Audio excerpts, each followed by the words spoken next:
classical historian, complete curriculum. How does it work? So whether you are teaching 6th grade, 8th grade, 10th grade, or 12th grade, everything is very similar, so you need to learn this once. First off, we have the Teaching the Socratic Discussion seminar. This is our training tool for educators and homeschool parents. So once you take care of this, then in each grade level, you receive a teacher's edition and a student edition.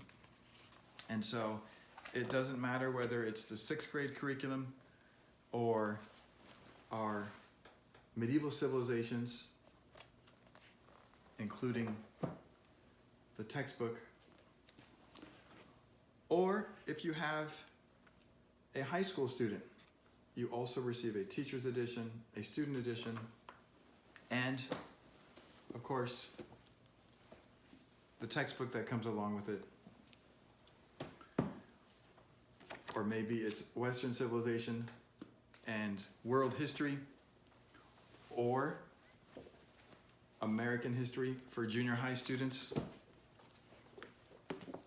and of course, our American history program. Each program comes with a teacher's edition, a student's edition, and the textbook that comes with it.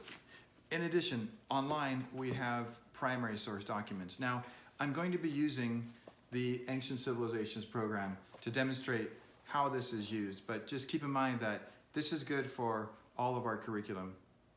So in our teacher's edition, we have lesson plans to follow. There are 30 lesson plans. So if you're designing this course to be done in the home, you can schedule once a week course for approximately an hour and a half. Of course, if you're designing this for school purposes, then you design it the way that you see fit. In our teacher edition instructions, it details exactly how to follow the program, what to do during the class time, and also what to assign as homework. Now, the first 4 to 5 weeks, the student is learning history content through the text and also through the primary source documents that are located on our website. The teacher is reviewing the lessons with the students. All of the activities that the student does are located either in the textbook or in the student guide. In addition to learning history, the student is acquiring the basic historical thinking tools, the tools of the historian. He's learning how to distinguish between fact and opinion, how to have judgment.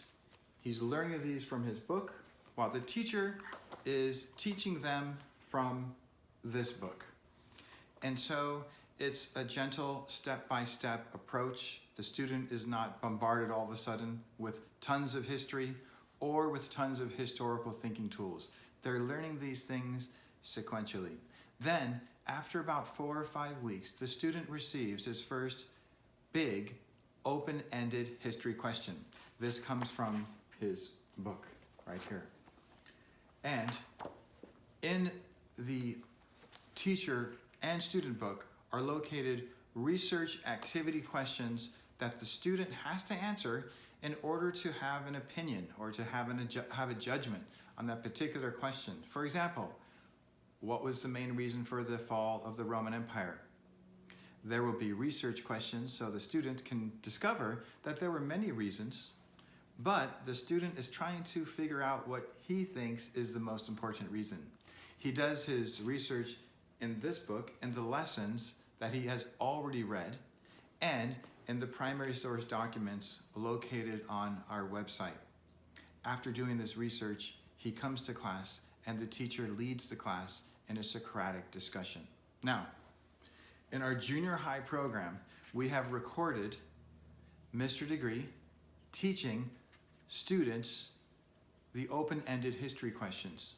So you can use these lessons as an example for your children as to how a Socratic discussion may look like. You can show these after you have your discussion with your student, or you can show them before.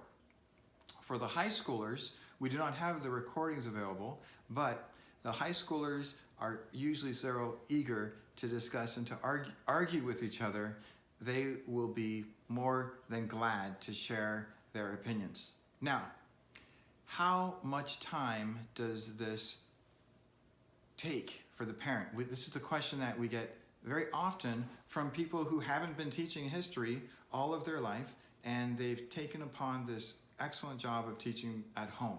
How much time does it take for you? In preparation time, once you complete the Teaching the Socratic Discussion seminar for grades 6 through 8, 6 through 9, or junior high curriculum, it doesn't take that much preparation time as far as reading the history. The history curriculum that I've written for ancient, medieval, and American history, the lessons have kind of everything you need to know in a nutshell. And so as far as the history reading goes, you can acquire the history you need between 10 to 30 minutes per week. There's not a whole lot of reading. So in the assignment, for example, what were the main reasons for the fall of the Roman Empire? I have one lesson written on that with 10 paragraphs. For the high schooler, however, these books are much more dense, much thicker. If you are a parent teaching the high school course, I strongly recommend that you read our high school materials. Now, you could get by without reading them and still lead a Socratic discussion, but it really would not be as good for you or your children. And so in our high school books, which are much thicker, you would take at least 2 to 5 hours per week. And that's also for the student as far as the reading goes. The high school student spends between 2 to 5 hours per week of reading. The junior high student spends on homework approximately 30 minutes to an hour and a half per week. On the weeks where the student is not writing an essay, usually it's about 30 minutes per week. On the weeks where they do write essays, it's about an hour and a half. So also, as the educator in the home or in the classroom, you decide if you want your students to write the essays. If they don't write the essays, then there's much less work that is required in that minutes of work that is required. One thing I want to mention is that many homeschool moms who are excellent teachers are very eager to follow everything that is in the book and everything in the teacher's edition to make sure they do exactly everything. And I would just recommend that you have some flexibility in your organizing your courses, as sometimes you may need to skip things along the way.